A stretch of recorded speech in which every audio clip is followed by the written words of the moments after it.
Amados irmãos e irmãs, eu gostaria muito de começar esta homilia ressaltando a dimensão espiritual que habita em nosso Senhor Jesus Cristo.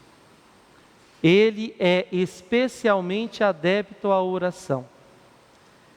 E conforme João hoje no Evangelho começa na narrativa, ele afirma assim: e Jesus ergueu os olhos ao céu e rezou. Então, o primeiro chamado que nós temos hoje é para que possamos erguer os nossos olhos aos céus e rezar. Esta é uma característica própria de nosso Senhor Jesus Cristo. Portanto, também característica própria de todo cristão e de toda cristã. O verdadeiro discípulo missionário de Jesus Cristo, nosso Salvador, ele tem que alimentar-se do ponto de vista espiritual a partir da oração.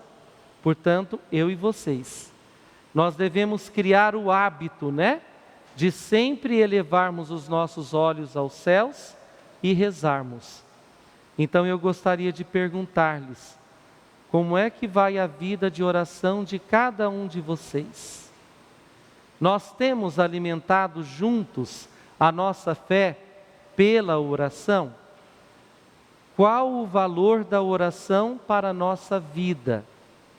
Qual o efeito da oração para a nossa vida? Porque não dá para ser discípulo missionário de Cristo se antes não se alimentar da oração, não cultivar a oração para poder fazer crescer a fé que é dom de Deus em cada um de nós. Queridos irmãos e irmãs, no capítulo 17 do Evangelho de João, nós encontramos a oração sacerdotal de Jesus Cristo. Para quem é assíduo no estudo bíblico, sabe muito bem o valor desta oração sacerdotal. Do ponto de vista contextual, Jesus estava para ser entregue à morte pelos seus discípulos, por toda a humanidade, em busca da salvação dos filhos e filhas de Deus. É claro que a nossa ótica agora é uma ótica litúrgica, E se nós nos situarmos na liturgia, ou no calendário litúrgico da nossa igreja, nós estamos celebrando agora a quinta-feira da 7ª semana da Páscoa, pós-solenidade da Ascensão do Senhor. O Senhor se despede dos seus discípulos. É uma partida, e partida vem de parto. Todo parto gera dor, gera frustração, gera insegurança. E possivelmente para aquela época, este era o sentimento ou os sentimentos dos discípulos que seguiam Jesus. E que estavam felizes e alegres porque após a morte, eles tinham prova de que Jesus havia ressuscitado. E Jesus se encontrava com os discípulos daquela época para orientá-los na missão para continuar o projeto salvífico do Pai.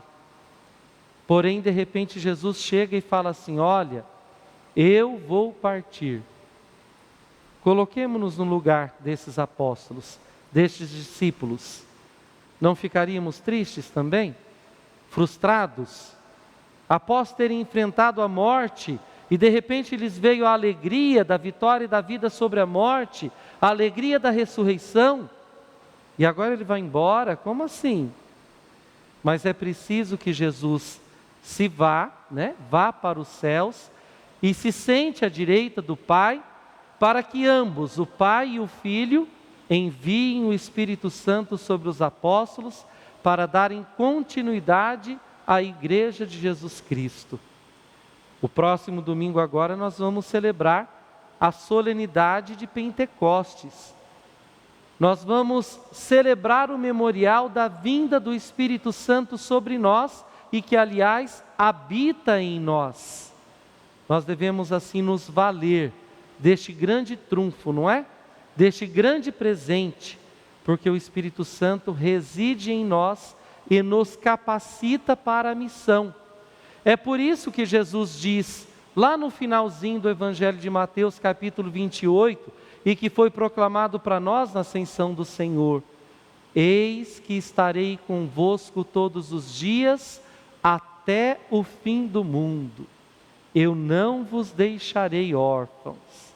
Eu estarei convosco por meio do Espírito Santo, que rege a igreja, que impulsiona a igreja, que dá força à igreja, portanto, rege, impulsiona e fortifica a cada um de nós, porque a igreja é feita de cada um de nós. Nós somos a igreja de nosso Senhor Jesus Cristo, da qual a cabeça é Ele próprio. Se nós assim nos propomos a segui-lo, a tal ponto de evangelizarmos, de valorizarmos a dimensão missionária, porque a missionariedade é a alma da igreja, faz parte da essência da igreja, portanto é a nossa alma, também faz parte da nossa essência, nós não tememos nenhum tipo de mal. Olhemos para a primeira leitura, tirada do livro dos Atos dos Apóstolos. Paulo apóstolo, quando se converteu, ele passou por várias peripécias, por muitas dificuldades. Ele foi perseguido, de perseguidor passou a se tornar perseguido, foi preso.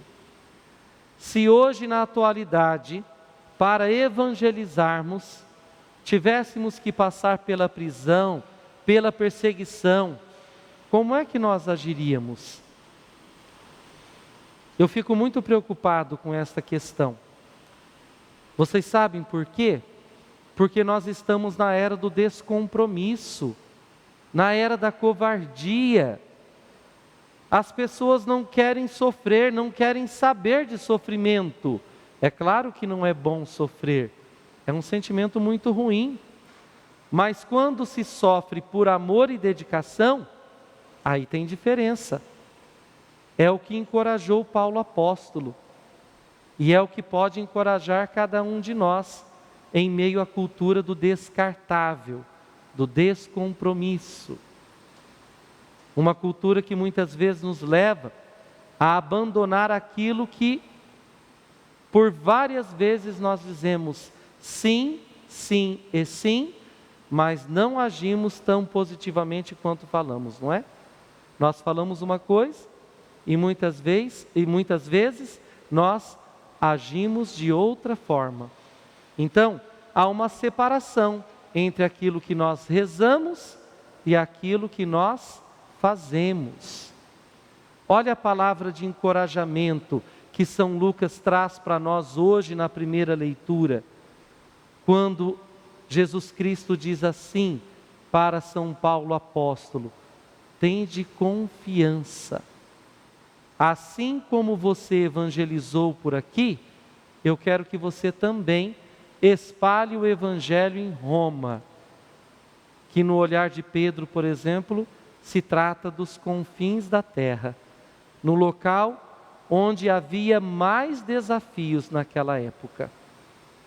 Se nós olharmos para a nossa realidade atual, mesmo dentro das nossas próprias casas, né? Vocês que estão aí na sua igreja doméstica, acompanhando esta Santa Missa, pela Rede Vida de televisão, canal da família. Qual é o local e o momento mais difícil que você encontra para evangelizar, para falar de nosso Senhor Jesus Cristo? A palavra encorajadora que Jesus disse a Paulo também diz a você, diz a mim: tende confiança. Eu quero que você anuncie o Evangelho aonde se encontra maior dificuldade. Aonde tem facilidade é fácil. Nós precisamos comprar a briga de Jesus Cristo, não é? Para o bem de todo o povo de Deus. Para o bem de todo o povo de Deus. Se nós unirmos a primeira leitura ao Evangelho, mesmo em meio às dificuldades e peripécias, meu povo, nós estamos unidos a Jesus Cristo, que também, por sua vez, está unido ao Pai. Na oração sacerdotal de Jesus hoje no Evangelho, ele eleva ao Pai as suas orações, as suas preces por nós, dizendo assim: como eu estou em ti, ó Pai, que eles estejam em nós. Pelo santo batismo e também pela crisma, nós nos encontramos juntos de nosso Senhor Jesus Cristo e, portanto, consequentemente, juntos do Pai. Nós estamos munidos da força do alto, revestidos, armados do Espírito Santo. Nós temos força o bastante para vencermos as tribulações, as prisões, as perseguições que muitas vezes nos impedem de evangelizar. Celebrar Pentecostes daqui uns dias significa revestir-se da couraça do Espírito Santo, revestir-se das armaduras do Divino Espírito Santo, unir-se mais intimamente ao Pai, ao Filho e ao Espírito Santo. Nós temos tudo nas mãos. O que é que nós estamos fazendo? Nós confiamos em Deus, que nos encoraja no dia de hoje e que nos dá forças, que não nos abandona, não nos deixa órfãos. Que o Espírito Santo continue a nos inspirar, a nos encorajar e a nos fortificar. Louvado seja nosso Senhor Jesus Cristo.